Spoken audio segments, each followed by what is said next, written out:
తాకట్లో ఉన్న బంగారాన్ని విడిపించి ఆ రోజున మార్కెట్ ధర కట్టి మిగిలిన డబ్బును మీకు అందిస్తుంది కొమ్మూరి గోల్డ్.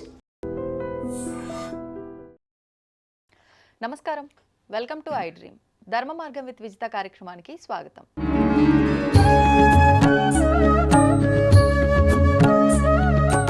ప్రస్తుతం మనతో పాటు ఉన్న వ్యక్తి గురించి కొన్ని విషయాలు చెప్పాలి. సాధారణంగా మనకు మానవ జన్మ అంత ఈజీగా రాదు. మనం చేసుకున్న కర్మని తొలగించుకోవటానికి, అంటే మనం ఇంకా కర్మ మొత్తం క్లియర్ అయిపోయి మోక్షం పొంది లేదు పరమాత్మలో ఐక్యం అవ్వాలి అని అంటే ఖచ్చితంగా మనం కొన్ని మంచి విషయాలు, మంచి పనులు చేస్తూనే ఉండాలి. మంచి పనులు అంటే ఏంటి అని అంటే ఎదుటి మనిషిని నొప్పించకుండా ఉండటము, మన వల్ల ఒక వ్యక్తి బాధపడకుండా ఉండటము, వీటితో పాటు దాన ధర్మాలు కూడా చేయాలి అని చెప్పి మన పెద్దవాళ్ళు ఎన్నెన్నో విషయాలు చెప్తూ ఉంటారు.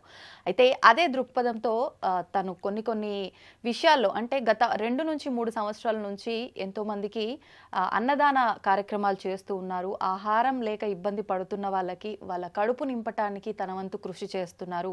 దాంతోపాటు ఇదే విధంగా కొంతమంది వికలాంగులు ఉంటూ ఉంటారు. వాళ్ళ కొంతమందికి జీవనోపాధి ఉంటుంది, మరి కొంతమందికి జీవనోపాధి లేక ఇబ్బంది పడుతున్న వాళ్ళు కూడా ఉంటారు. అంటే నార్మల్గా 2 కాళ్ళు చేతులు ఉన్న వాళ్ళే వాళ్ళ ఆహారాన్ని వాళ్ళు సంపాదించుకోలేక ఇబ్బంది పడుతున్న వాళ్ళు ఉన్న ఈ పరిస్థితుల్లో, అంటే ఒక రకంగా వికలాంగులుగా ఉన్న వాళ్ళకి నిజంగా అది సాధ్యపడదు. అటువంటి వారికి నేను సేవ ఎందుకు చేయకూడదు, వాళ్ళకు ఒక ఉపాధి ఎందుకు కల్పించకూడదు అన్న ఒక సంకల్పంతో వారు ఎన్నెన్నో మంచి విషయాలు, ఇలాంటి కార్యక్రమాలన్నీ కూడా చేసుకుంటూ వస్తున్నారు. ఇది ఇలాగా ఉంటే నేను ఎక్కువ మందికి చెయ్యలేనేమో, మరికొంతమందికి చెయ్యాలి అని అంటే ఒక సంస్థని ఏర్పాటు చేసుకోవాలి అని చెప్పి ఆ ఉద్దేశంతో ఒక సంస్థని, ఒక ట్రస్ట్ని కూడా ప్రారంభం చేయబోతున్నారు. వారెవరో కాదండి, ఆల్రెడీ మనం ఇంతకు ముందరే ఎన్నెన్నో వీడియోల్లో వారి మాటలన్నీ కూడా విన్నాము. వారి వీడియోల రూపంలో వారి మాటల్ని మనం వింటూనే వస్తున్నాము. వారే బ్రహ్మశ్రీ జేకేఆర్ గారు. వీరు కేరళ సంఖ్యా జ్యోతిష్యము, దాంతోపాటు ఆస్ట్రో న్యూమరాలజిస్ట్, అదేవిధంగా కర్మని మనం ఎక్కువగా నమ్ముతూ ఉంటాము. ఈ కర్మ సిద్ధాంతానికి సంబంధించిన విషయాలను కూడా మనకెన్నెన్నో తెలియజేస్తూ ఉంటారు. ఇప్పుడు వారు మన ముందున్నారు, వారితో మాట్లాడి మరిన్ని విషయాలు తెలుసుకుందాం. నమస్కారం అండి. నమస్కారం. సాధారణంగా మనకు పండగలు, ఆచారాలు, వ్యవహారాలు ఇవన్నీ కూడా మనకి ఎన్నెన్నో నేర్పిస్తూ ఉంటాయి. మన పూర్వపు రోజుల్లో పండుగలను కనుక మనం తీసుకున్నట్లయితే, అంటే ఇప్పుడు పండుగలు వస్తున్నాయి, జరుపుకుంటున్నాం, కానీ ఒకప్పటి కాలంలో ఆచరించే పండుగల విధానం చూస్తే మనకి ఏదో ఒక మెసేజ్ అనేది ఇస్తుంది ఈ పండుగ అనిపిస్తుంది. ఇప్పటి పండుగల్లో అలా మెసేజ్ మనకు ఉంటుందా, ఎంతవరకు ఉంటుంది, అసలు ఇంతకీ ఏంటి పండుగ అంటే, మనకు మరికొద్ది రోజుల్లో మహాశివరాత్రి రాబోతుంది. మహాశివరాత్రి అనంటే మనం ఇది ఎక్కువగా రాత్రికి మనం ప్రాధాన్యత ఇస్తున్న పండుగ. ఎందుకు రాత్రికి ప్రాధాన్యత ఇస్తున్నాము? ఈ శివరాత్రి అంటే ఉపవాసం, జాగరణ. మరి ఎందుకు ఈ ఉపవాసం, జాగరణ దేనికి ఉపయోగపడుతుంది? నేను కడుపు కాల్చుకొని పూజ చేస్తే భగవంతుడికి నచ్చుతుందా? ఇలా ఆలోచిస్తూ ఉంటారు చాలా. ఒక్కసారి దాని గురించి వివరణ ఇవ్వండి. మంచి క్వశ్చన్ అడిగావు తల్లి. వాస్తవంగా మహాశివరాత్రి హిందువులకి మహా పెద్ద పండుగగా చెప్తారు. ఈ మహాశివరాత్రి చతుర్దశి తిథి రాత్రిపూట ఉన్న సమయంలో మాత్రమే మనం మహాశివరాత్రిగా చేసుకుంటూ ఉన్నాం. అయితే ఈ మహాశివరాత్రి 15వ తారీఖు ఆదివారం వచ్చిందమ్మా. అవునండి. చాలా అద్భుతమైన, అంటే ఆదివారం రావటం కూడా మహా అద్భుతం. కాబట్టి ప్రత్యేకంగా ఈ మహాశివరాత్రి రోజున ఎవరైతే నేను చెప్పిన విధంగా ఆచరించినట్లయితే వారికి ఉన్న కష్టాలు ఎంతో కొంత తప్పకుండా తీరుతాయి. వాస్తవంగా మహాశివరాత్రి అనగానే ఏం చేస్తారమ్మా? ఉపవాసం ఉందాం, లేదంటే సినిమా చూద్దాం, ఏదో దేవుడిదో ఇంకోటో కాలక్షేపం చేద్దాం అని అనుకుంటారు. వాస్తవానికి అసలు శివరాత్రి జాగారము, ఉపవాసము అంటే అది కాదురా. దాంట్లో ఉన్న సైంటిఫిక్ రీజన్ కూడా తెలుసుకుని ఆచరిస్తే మనకి ఆరోగ్యం వస్తుంది, ఆనందం వస్తుంది, పుణ్యం వస్తుంది. అది ఏమిటి అనంటే, శివరాత్రి రోజున 4 జాముల యందు, అంటే 4 వేళల యందు, అంటే ఉదయము, మధ్యాహ్నము, సాయంత్రము, రాత్రి వేళ, అంటే లింగోద్భవ సమయం రాత్రి వేళ అంటే 12 గంటలకి, ఇలా 4 వేళల యందు పరమేశ్వరుడి దగ్గరగా ఉండి అభిషేకం చేయడం. దగ్గరగా ఉండి అంటే శివలం దగ్గర కూర్చొని కాదమ్మా, మనస్సుని దగ్గరగా పెట్టి, అంటే భగవంతుడికి దగ్గరగా పెట్టి, అంటే ఆయన నా ముందే ఉన్నారు అనే భావనతో మీరుండాలి. రెండోది ఉపవాస జాగారం అన్నాం. అంటే మరి వయసు మళ్ళిన వారు ఉంటారు, అనారోగ్యాలు చేసిన వారు ఉంటారు, ఉండగలిగిన వారు ఉండొచ్చు. నేను ఎప్పుడు ఉపవాసం చేయండి, జాగారం చేయండి, అప్పుడే శివరాత్రి ఫలితం దక్కుతుందని చాలా తక్కువ చెప్తుంటాను రా. చేయగలిగిన వారు చేస్తే ఆరోగ్యం లభిస్తుంది, చేయలేని వారు భగవంతుడి పైన భారం వేసి మీరు ఏం తింటారో అది కాకపోతే శాకాహారం మాత్రమే భుజించి తగు మాత్రమే తీసుకుని, అంటే మీకు ఇబ్బంది లేకుండా మాత్రమే ఆహారాన్ని తీసుకుని మితాహారం మాత్రమే తీసుకుని ఆ రోజు నేను చెప్పినట్టుగా చేస్తే అంతటి ఫలితం వస్తుంది. ఏం చేయాలండి ఇంతకీ? ఏం లేదురా తల్లి, ఉదయం సాయంత్రం కూడా శివ ధ్యానం చేస్తూ ఉండాలి ఫస్ట్. ఇది అందరూ చెప్పేదే, కొత్తగా చెప్పింది లేదు. మనస్సుకి దగ్గరగా భగవంతుడిని ఉంచుకోవాలి. ఆ రోజు మీ నోటితో ఎవరిని దూషించకుండా, చెడుగా మాట్లాడకుండా, అలాగే మన ఆలోచనలు నెగిటివ్గా థాట్స్ లోపల కూడా రాకుండా, అంటే పైకి మాట్లాడి లోపల మీకు నెగిటివ్గా వస్తే అరే రే నేను చాలా మంచోడు నేనేం మాట్లాడలేదు అనుకుంటే కుదరదు. మీ ఆలోచన కూడా భగవంతుడి దగ్గరగా పెట్టినప్పుడు నెగిటివ్ థాట్స్ రావమ్మా. ఏమిటి అలా అంటే ఒక మంత్రం తీసుకోండి, ఓం నమః శివాయ అని తీసుకోండి. లేదు మీకు ఏ మంత్రం వస్తే ఆ మంత్రం, లేదు ఓం నమః శివాయ, ఓం శివాయ నమః, ఓం లేక శ్రీం శివాయ నమః, ఇలా మీకు బాగా ఇష్టమైన మంత్రాన్ని నోటి తీసుకుని ఆ రోజుల్లా కూడా నామజపం చేస్తూ ధ్యానం చేయాలి. కానీ ఎవరైనా ఎవరికి ఇష్టం వచ్చిన మంత్రం వాళ్ళు తీసుకొని చేయొచ్చు. ఏ భగవంతుడికి సంబంధించి నేను చేయగలుగుతా అనుకుంటే అది అదే మంత్రం. కానీ ఇప్పుడు చెప్తున్నారు కదండి, ఏ మంత్రం పడితే ఆ మంత్రం మీ ఇష్టానికి చేయడానికి లేదు. కొన్ని నామాలు కూడా అవి నామంగా మనకు అనిపించిన అవి మంత్రంతో సమానం, మళ్ళీ బీజాక్షర మంత్రంతో సమానము అంటూ ఉంటారు. మరి సామాన్యులకి ఇది మంత్రమా నామమా కొన్ని వ్యత్యాసాలు కూడా చాలా వరకు తెలీదు. ఇప్పుడు మీరన్న ఈ ప్రణవం ఓంని యాడ్ చేసి నమః శివాయ అనే పంచాక్షరిని కనుక జోడించి మనం చెప్పుకుంటే ఖచ్చితంగా గురూపదేశం ఉండాలంటారు. వాస్తవంగా అయితే ఏంటంటే ఈ శివరాత్రి రోజు ఎటువంటి గురువుపదేశం అక్కర్లేదు. ఎందుకని భగవంతుణ్ణే గురువుగా మీరు తీసుకుని ఆయనే మీకు గురువుపదేశం చేసినట్లుగా భావన చేసి చేసుకోవచ్చమ్మా. ఈ శివరాత్రి పర్వదినానికి అంత ప్రాముఖ్యత ఉంది. వాస్తవంగా ఎందుకు గురువుపదేశం ఉండాలి అంటారంటారా, మంత్రాన్ని తప్పుగా పలికితే ఫలితం రాదు కాబట్టి ఆ మంత్రం ఉచ్చారణ కరెక్ట్గా ఉండాలి. అందుకని గురోపదేశం కావాలి. గురువు యొక్క నోటు నుంచి పలికిన తర్వాత నువ్వు పలికితే అది అద్భుత ఫలితాన్ని ఇస్తుంది. ఎందుకని గురువు ఎన్నో ధ్యానక్రియలు చేశాడు, క్రతువులు చేసి ఉంటాడు, అందువల్ల ఆయనకి వాక్శుద్ధి ఉంటుంది. ఆ వాక్శుద్ధి ద్వారా మీరు గనక నామాన్ని స్వీకరిస్తే నిరంతరం చేయగలుగుతారు. మీకు మీరుగా తీసుకుంది వద్దే కాలం చేయలేరు, డ్రాప్ అయిపోతారు.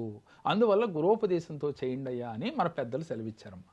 ముఖ్యంగా ఈ మహాశివరాత్రి రోజున ఆ నామజపం చదువుతూ భగవంతుడి దగ్గరగా ఉంటూ మీ ఇంట్లో ఏదో ఒక శివలింగం, స్ఫటిక శివలింగం కావచ్చు, మట్టి శివలింగం కావచ్చు, ఓపిక ఉన్న వాళ్ళు ఏదైతే అది ఆకారాన్ని పెట్టుకుని సాక్షాత్తు ఆ స్వామి దాంట్లో ఉన్నట్లుగా మీరు అభిషేకార్చనలు ఓపిక కొలది ఎలా అయినా చేసుకోవచ్చురా. కొంతమంది పసుపు నీళ్ళతో చేయండి, అలాగే మనకి తేనెతో చేయండి, ఆవు నెత్తో చేయండి, మంచిదే. ఒకవేళ లేదు మీకు ఓపిక నీళ్లతో చేయండి. అంటే ఇన్ని జలం గనక ఆయన పైన పోస్తే ఆయన పరవశించిపోతాడు, బోళాశంకరుడు అని చెప్తూ ఉంటాం. కోరిన వారికి కోరిన వరాలు ఇస్తాడు. అందువల్ల తొందరగా ప్రసన్నమయ్యే దేవుడు ఎవరయ్యా అంటే పరమేశ్వరుడు. ముఖ్యంగా మహాశివరాత్రి అంటే లింగోద్భవ సమయంలో, అంటే లింగ రూపంలో ఆయన ఉద్భవించిన రోజు అని చెప్పుకుంటాం తల్లి. అందువల్ల ఆయన పుట్టినరోజు అనుకుందాం మన భాషలో, ఇప్పుడు పరిభాషలో. అందువల్ల లింగోద్భవ సమయంలో కనీసం అప్పుడు వరకు మెలకు నుండి అభిషేక అర్చనలు చేసి మరీ అనారోగ్య సమస్యలు ఉన్నవారు పడుకోవచ్చు. అయితే లింగోద్భవ సమయం కన్నా ముందుగా చేయవలసింది ఏంటంటే అన్నముతో శివలింగం చెయ్యాలి. చేసినట్లయితే వీరికి జీవితాంతము కూడా ఆహారం లోటు లేకుండా దొరుకుతుంది. ఇప్పుడు ఈ శివలింగానికి ఆరాధన చేయాలా? అన్నంతో శివలింగం చేసి ఆరాధన చేయాలమ్మా. ఎవరైతే ఆరాధన చేస్తారో వారికి అద్భుత ఫలితాలు వస్తాయి మహాశివరాత్రి రోజు. రెండోది ఏంటంటేనమ్మా, జాగారము అనే పదం ఎందుకు పెట్టారంటేరా, ఎప్పుడైతే ఈ శివరాత్రి పర్వదినాన మనం భగవంతుడి పైన మనసు పెట్టి జాగారం చేయాలి. అంతేగాని తోచిన అమ్మలెక్కల కబుర్లు చెప్పుకుంటూ ఇరుగు పొరుగు వారితో మాట్లాడుకుంటూ ఫోన్లు మాట్లాడుకుంటూ చెయ్యరాదు. ముఖ్యంగా ఆ రోజు ఫోన్ని అవాయిడ్ చేయాలి, ప్రశాంత చిత్తంతో ఉండాలి. 4 వేళ్ల యందు భగవంతుడికి అభిషేక అర్చనలు చేసుకోవాలి. ఓపిక ఉన్నవారు దేవాలయంకి వెళ్ళి చేసుకోవచ్చమ్మా, మీ దగ్గరలో ఉన్న దేవాలయానికి. అయితే ఆ రోజు ప్రశాంత చిత్తంలో ఉండి ధ్యానం చెయ్యాలి.